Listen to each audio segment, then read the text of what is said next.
తిరుపతి జిల్లాలో టీడీపీ మూకలు రెచ్చిపోయారు. అధికార బలంతో వైఎస్ఆర్సీపీ సానుభూతిపరులపై దాడులకు పాల్పడుతున్నారు. చిల్లకూరు మండలం ముత్యాలంపాడులో టీడీపీ నేతలు ప్రవీణ్ రెడ్డి, నారపురెడ్డి శ్రీధర్ రెడ్డి స్థానికులపై విరుచుకుపడ్డారు.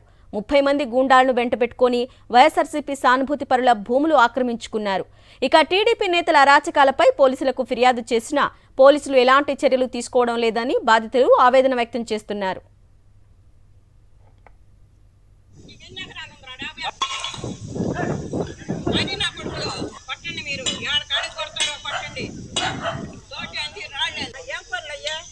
ఎంతమంది రౌడీలు మీరందరా